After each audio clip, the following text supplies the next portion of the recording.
모두를 위한 경제교육을 원스톱으로 제공합니다. 돈 버는 정보센터. 오늘도 돈버맨 권혁중 경제평론가 모시겠습니다. 어서 오세요. 네, 안녕하십니까. 네, 날이 덥습니다. 어떻게 오시는 길은 괜찮으셨어요? 네, 다행히 저는 여름 체질이라서 땀을 많이 안 흘려서 네. 그러세요? 겨울이 너무 싫습니다. 혹한기를 너무 군대에서 혹하게 보내서 네, 겨울이 좀 싫고. 추위에 약하시군요. 네, 추위에 너무 약합니다. 아니 근데 네. 나는 좀 더위보다는 추위가 더 취약하다라는 네. 분들도 네.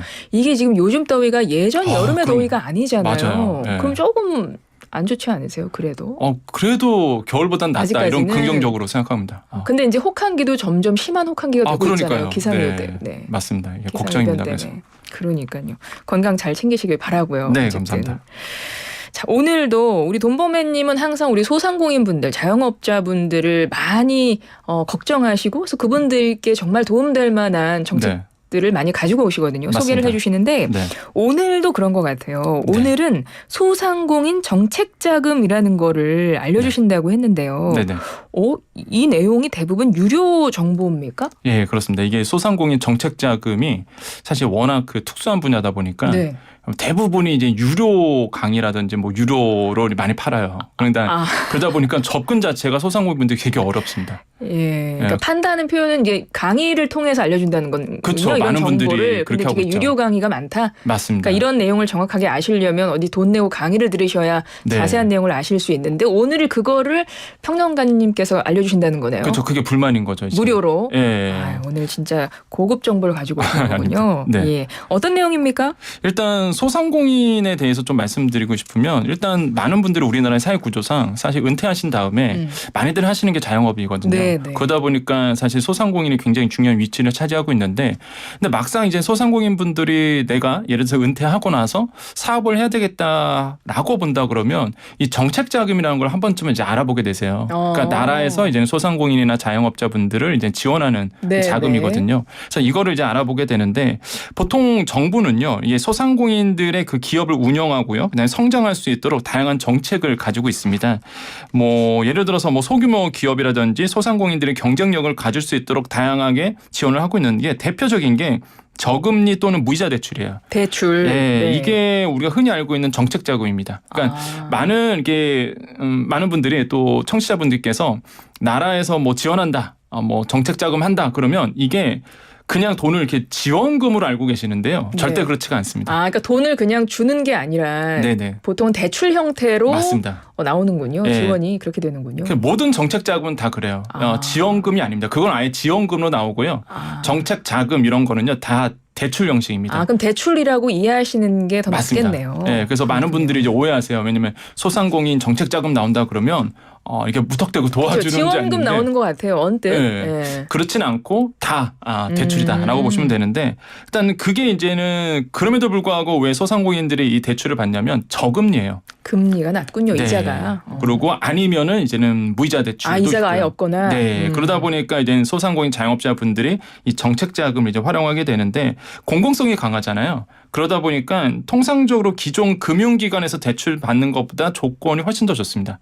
상환 기간도 길고요. 네, 금리가 낮고요. 네, 이런 점이 좀 차이점이 있고 무엇보다 일단 소외를 받는 금융기관에서 이제는 잘 대출 안 해주는 이런 섹터들도 정책 자금 좀 해주는 편이거든요. 그러니까 대출받기 좀 어려우신 분들이거나 대출받기 좀 어려운 분야? 맞습니다. 이런 분들도 정책 자금 같은 통해서. 경우는 대출 받을 수 있다. 네, 그러다 보니까 이제 많은 자영업자 소상공인 분들이 이 정책 자금을 받고자 하시는 거고, 그다음에 또 정부가 또 소상공인 자영업자 사업자들한테 도와주는 게 이 정책 자금에 있는 게 아니라 지원금도 있어요. 아마 많이 실제로 돈을 주는 것도 있어요? 있죠.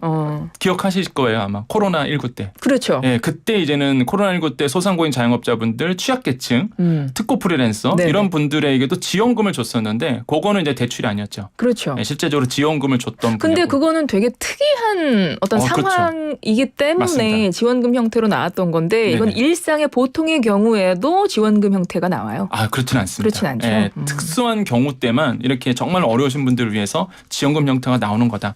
그래서 코로나19가 대표적으로 보시면 돼요. 네. 워낙 특수한 상황이었잖아요. 그것도 정책 자금의 하나다 이 말씀이신 거죠?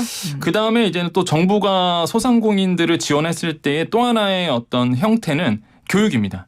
컨설팅 이런 것도 많이 해요. 지금 정부가 많이 하고 있거든요. 네네. 중기청 통해서 교육시켜주고 그다음에 컨설팅 업무를 하고 있는데 근데 이게 현실로 오면은요. 소상공인 자영업자 입장에서 피부로 와닿진 않거든요. 왜요? 왜냐하면 자금이 피부로 와닿지 이게 뭔가 정부에서 교육을 시켜준다 컨설팅한다 네. 그러면 와닿지 않다 보니까 신청을 많이 안 하시는 거예요. 근데 제가 만약에 중기청 입장이라면 좀 애달플 것 같아요. 도와드리고는 싶은데 네. 소상공인분들이 지원을 안 하시니까 이런 게 좀 특징이 있고. 근데 사실 교육이나 이런 것들도 많이 도움이 되실 것 같긴 한데. 도움이 됩니다. 그러니까 그런 분들도 이게 내가 정말 필요한 건 나 같은 경우는 컨설팅이나 교육이나에 대한 확실한 인식이 있으시면 아마 신청들 하실 텐데. 맞습니다. 아까 말씀하셨지만 이게 유료로 접근할 수 있는 정보들에 이제 이런 것들이 많다 보니 네. 잘 내용을 몰라서 그러실 수 맞아요. 있을 것 같아요. 그리고 뭐 정부가 또 할 수 있는 게 기술 지원도 있는데 요즘에 그 중기청에서 많이 하고 있는 게 스마트 기기 지원 사업이라고요. 그 아마 기억하실 겁니다. 뭐 여러분 음식점 가보시면 청취자분들께서 음식점 가면 요즘 많이 늘어나고 있는 게 테이블 오더. 있잖아요. 이렇게 딱 테이블에 딱 앉으면 그 테이블 옆에 그 띡띡 눌러서 할 수 있는 거 있어요. 네, 그런 지원 사업을 많이 해요. 그다음에 키오스크 지원도 많이 하고 키오스크는 이제는 주문할 때 사람이 그렇죠. 받는 게 아니라 기계가 받는 거죠. 입구에 기계가 있잖아요. 맞아요. 거기서 주문하는 거. 네, 이런 것들을 사실 지원하고 있는 거죠. 그것도 그래요? 로봇이 요즘에 막 이렇게 갖다 주던데. 예, 서빙 로봇. 네. 서빙 로봇도 같은 그래요? 사업 중에 하나입니다. 스마트 기기 지원 사업 중에 하나라서 네네. 정부가 이런 것들을 이제 많이 또 지원하고 있다라고 말씀을 드립니다. 뭐 세제 혜택 이런 건 없어요? 세제 혜택은 원래부터 있었어요. 원래 있고 그거는. 예, 원래부터가 뭐 예를 들어서 본다 그러면 보통 우리가 신용카드 쓰잖아요. 네. 그 신용카드에 대한 수수료 이런 것들도 또 실제적으로 세이브도 해주고 근데 부가세 상태에서도 이제 소상공인 부가세 그 카드 수수료 이런 것도 사실적으로 해주기 때문에 세제 혜택 부분은 있습니다. 원래부터가. 네. 근데 오늘 좀 특징적인 거는 이제 정책자금 얘기인 거죠. 소상공인 정책자금 소개해주고 계신데 대체적으로는 대출 형식이라고 이해하시면 되고 네. 그런데 실질적으로 지원금 형태로 나오는 경우도 있고 뭐 네. 교육이나 컨설팅 뭐 혹은 뭐 세제 지원 뭐 기술 지원 이런 것들이 있다 이제 이렇게 네. 정리를 할 수 있을 것 같고 그럼 대출을 한번 볼게요. 네. 아까 저금리나 무이자로 대출을 한다 그랬어요. 네. 이 대출은 뭐 직접 그 기관 가서 받으면 되는 거예요? 대출 좀 맞습니다. 자세히 소개 좀 해주세요. 이게 그 아까도 말씀드렸지만 이 소상공인 정책 나랑 무슨 상관이야 그러실 수도 있는데 언젠가 은퇴를 하시거든요. 네, 은퇴하시면 가장 먼저 접근하는 게 사실 자영업이잖아요. 그렇죠. 잘 들으셔야 되는데 이게 그 정책 자금요 두 가지 형태로 좀 나눠져요. 네. 직접 대출이 있고요, 대리 대출 형태가 있습니다. 어떻게 다른가요? 이게 직접 대출이 뭐냐면 예를 들어서 소진공이라고 있어요. 소상공인 시장 진흥공단이라고 나라 기관입니다. 그러니까 나라 기관에서 직접 심사를 보고요. 직접 그 약정도 체결해서 직접 대출을 실행해 줍니다. 실제 은행에서 하는 업무를 하네요. 그 그쵸. 공단에서. 그래서 직접 대출이에요. 직접 해준다. 네, 그 그래서 공단에서. 이제는 사실 소상공인이나 자영업자 입장에서는 너무 심플합니다. 그러네요. 은행 가서 막 이렇게 서류 내고 그럴 필요가 없거든요. 그래서 직접 대출이 가장 선호하는 사실 소상공인분들이 원하시는 대출이고요. 이제는 직접 대출인 반면 또 대리 대출력이 있어요. 그건 요거는 뭐예요? 위탁을 하는 거 형태예요. 그러니까 은행에다가 위탁을 합니다. 그래서 일단 기관에서 확인서만 제공을 하고요. 일단 보증받고 대출 업무를 이제 타 기관 대부분 은행이죠. 네. 이런 데서 이제 받아서 하는 거다 보니까 사실 이런 대리 대출 같은 경우에는 뭐 일반 시중은행 가서 소상공인 대출보다는 또 대리 대출이 낫긴 난데 그래도 일단 직접 대출보다는 좀 까다로운 부분이 그러네요. 있다 보니까 이렇게 두 가지 좀 나눠진다라고 좀 보시면 되겠습니다. 예, 알겠습니다. 자, 소상공인 정책자금. 근데 이게 언제부터 시작이에요? 8월 거 지금 오늘부터 신청해요? 예, 그렇습니다. 이게 그 이번 연도 들어와서 특징이 뭐냐면 매달 나오고 있어요. 원래는 어떻게 되는데요? 원래는 이렇게 직접 대출이 자주 나오지는 않았거든요. 워낙 인기가 많다 보니까. 예. 근데 이번 연도 특징을 보니까 매달 나오고 있어요. 매달 지금 나오고 있는 매달 상태. 신청을 받는 거예요? 제가 봤을 때는 예산이 있고 그거를 좀 쪼개서 매달 하는 것 같아요. 그러니까 다달이 그 예산을 딱 정해놔서 맞습니다. 매달 신청을 받는 거군요. 그래서 이제는 오늘 정책자금 얘기하는 이유가 오늘부터 또 8월달 소상공인 자영업 정책자금이 풀리거든요. 언제까지 신청받아요? 이게 일주일 딱 7일만 받습니다. 7일. 그래서 8월 7일까지 이게 접수를 받거든요. 오늘 시작해서. 오늘부터 해갖고요. 그래서 8월 소상공인 정책자금이 이제는 오늘 떴는데 다 직접 대출 형식이고요. 근데 네. 경쟁이 좀 치열하겠죠. 대표적인 게 소공인 특화자금이라고 해서 제조업 하시는 분들 이런 분들에게 이제는 금리가 한 4.07% 정도 됩니다. 이 정도 되고요. 그다음에 성장 촉진 자금이라고 해서 자동화 설비 도입하신 분들 이건 좀 많지는 않은데 이 스마트 자금은 굉장히 인기가 많아요. 이게 스마트 자금이 스마트 소상공인, 혁신형 소상공인, 사회적 경제기업 이런 분들이 이제 지원하시는 경우인데 금리가요. 이제 기준금리가 3.47. 요거는 이제 정책자금 기준금리입니다. 네. 지금이 현재가 3.47인데 여기서 0.2%포인트 정도 가상금리 붙어서 그러면 3.67% 되거든요.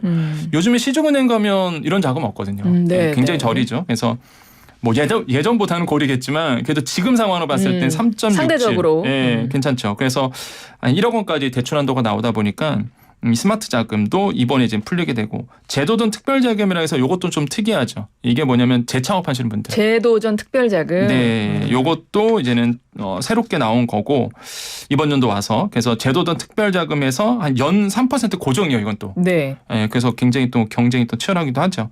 이건 7천만 원까지 대출해 줍니다. 그래서 이런 식으로 해서 이제 오늘부터 들어가게 되고 중요한 게 자금별 예산 소진 시 이게 조기 마감입니다. 항상 조기 마감했었고 네. 그게 기간이 짧잖아요. 네. 그럴 수밖에 없는 게 이게 직접 대출이다 보니까 인기가 너무 많아요. 그러니까요. 예, 그래서 이제 정부가 하는 일이고 그러다 보니까 좀 접수 기간을 좀 짧게 받는 편이다라고 말씀드립니다. 오늘부터 신청하실 수 있습니다. 소상공인 정책자금 그 내용들 쭉 안내를 해주셨는데, 그러니까 직접 대출 형태고 네. 소공인 특화자금이 있고 스마트 자금 있고 재도전 특별자금 있고 뭐 이런 네. 것들 쭉 말씀해 주셨는데 네. 이 중에서도 특별히 좀 한 번 더 자세히 알려주고 싶은 내용이 있으세요? 네, 스마트 자금인데요. 주목해 볼 거. 네, 소상공인분들 요즘에 디지털 많이 활용하고 계십니다. 그래서 예를 들어 볼게요. 네, 예를 들어서 제가 키오스크를 쓰고 있다. 아니면은 뭐 테이블 오더를 쓰고 있다. 이런 분들 있잖아요. 아까 말씀하셨던 로봇 쓰고 있다. 이런 분들에게 지원하는 자금이에요. 예, 그러다 보니까 이런 분들이 내가 이걸 활용해서 디지털 이미 쓰고 있는 분들 아니면 앞으로 쓰실 분들. 이미 쓰고 있는 분들이요. 아, 그래요? 왜냐하면 심사를 봅니다. 네. 이번 8월부터가 이번에 약간 바뀐 게 네. 지난달까지는 심사는 안 봤어요. 서류 심사만 봤었는데 이번에는 현장에 나가서 이걸 진짜 활용하고 있는지를 확인하고 최종 명단에 들거든요. 예. 그래서 이제는 딱 갔는데 실제 이런 걸 사용하면서 디지털화하고 있다. 예. 그러면 이제 자금 대출을 해주는 자금이 스마트 자금이거든요. 그럼 그분들은 스마트 자금을 대출 받아서 네. 어디다 써요? 일단 내가 사업 이게 운영 자금이 있고 운전 자금이 있고 시설 자금이 있는데 대부분이 운전 자금을 써요. 한마디로 아. 내가 이제는 너무 어렵다 보니까 지금 이 대출은 그럼 대상이라고 생각해야 되네요. 맞습니다. 스마트 자금, 그러니까 지금 어떤 스마트 형태의 어떤 사업을 하고 계신 분들을 대상으로 맞습니다. 네. 대출을 해준다는 거군요. 맞습니다. 그리고 그거는 거의 다 운영 자금으로 그냥 쓰시면 되고 대출 보통 받아서. 그렇죠. 그다음에 또 하나가 온라인 쇼핑몰 하시는 분들도 네. 해당이 돼요. 아. 네, 온라인 쇼핑몰이라든지 오픈마켓 이렇게 온라인으로 사업하시는 분들도 이번 자금을 좀 대출받을 수 있기 때문에 정부가 그래서 조금 굉장히 폭넓게 풀었어요. 그래서 네, 이런 네. 것들을 좀 같이 보시면 되겠다라고 말씀드립니다. 예. 이거 일단 이 정부 정책 자금 어떻게 신청하시면 된다고요? 좀 자세히 한 번 더 말씀해 주시겠어요? 네, 일단 가장 중요한 게 이제 사이트에 들어가셔야 되는데 소상공인 정책 자금 사이트라고 있습니다. 이건 정부가 운영하고 있고요. 네. 이 소진공에서 운영하다 보니까 근데 정확히 주셔야 돼요. 이게 하도 광고나 아니면은 막 그 피싱 사이트 네. 너무 많아요. 그래서 어떻게 하라고요? 정확하게 포털 가셔갖고요. 네. 소상공인 정책 자금 사이트 이렇게. 그렇게 쳐야 돼요. 네, 검색어에. 그래서 그냥 소상공인 정책 자금 이런만 쳐도 나옵니다. 알겠습니다. 네, 그래서 치고 들어가셔서 이제 거기에 보면은 다 나와 있어요. 오늘 했던 얘기가 있기 때문에 정확하게 가서 신청을 해주시면 도움이 될 것 같습니다. 그 안에 가셔서 뭐 신청 자격, 뭐 신청 방법 다 볼 수 있다는 거죠. 네, 만약에 복잡하시면 국번 없이 1357 전화하시면 되겠습니다. 국번 없이 1357. 1357 번. 네. 여기가 어디예요? 일단은 중기청 관련된 소진공이거든요. 그래서 중소기업 소상공인들이 질문하는 곳. 여기서 이제 담당하는 기관이라고 보시면 되겠습니다. 예, 알겠습니다. 소상공인 정책 자금 이렇게 포털에 쳐서 들어가시거나 국번 없이 1357로 전화하시면 지금 정보를 알려드린 소상공인 정책자금에 대해서 자세히 아실 수 있고 신청하실 수 있습니다. 자, 오늘도 권혁중 경제평론가께서 아주 유용한 정보 가르쳐 주셨네요. 고맙습니다. 네, 감사합니다.